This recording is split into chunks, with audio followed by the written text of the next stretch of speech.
আসামে এমন একটা জায়গা, সে নামটা অনেক পরিচিত নাম।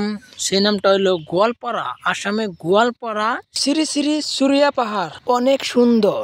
এই নামটা আপনারা অনেকে কিন্তু জানেন না, আবার অনেকে কিন্তু জানেন। যখন সূর্যটা ওঠে তখন কিন্তু ওই পাহাড়ের নিচে থেকে যখন ওঠে তখন পশ্চিমের থেকে দেখা যায় সূর্যটা উঠতেছে।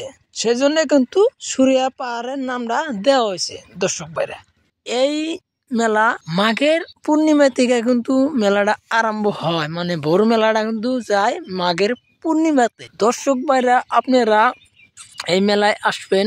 মানে এই মেলাটা অনেক উন্নত মেলা, মানে আঙ্গুর ধরবা গেলে আসামের মধ্যে নাম করা এই মেলা। এই মেলাটা তোমার মোটামুটি আজকের ডেটে আছে, মোটামুটি 11 দিন আছে মেলা।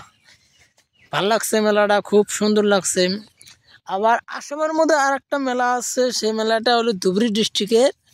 সেটার নাম হচ্ছে অষ্টমী বিলা কয়।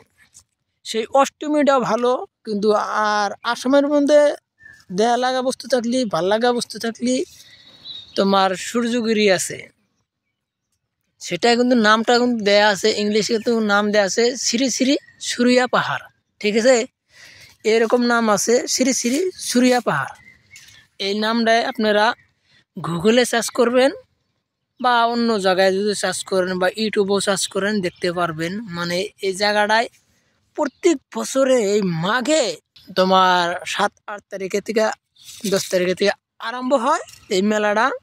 মোটামুটি আজকে হলো তোমার 18 তারিখ, আজকে আছে, এরা সামনে কালকেও আছে। ঠিক আছে দর্শক ভাইরা, তার মানে এই মেলাটা অনেক দিনের আগের, কিন্তু এই মেলাটা আমরা ছোট থাকতে থেকে কিন্তু এই মেলাটা দেখে আসি, মানে যাই আসি। তখন কিন্তু আঙ্গুরে আমরা নিজে যাই নাই, মানে আঙ্গুরতে বড় বড় মানুষ তারা আঙ্গুরে নিয়ে গেছে।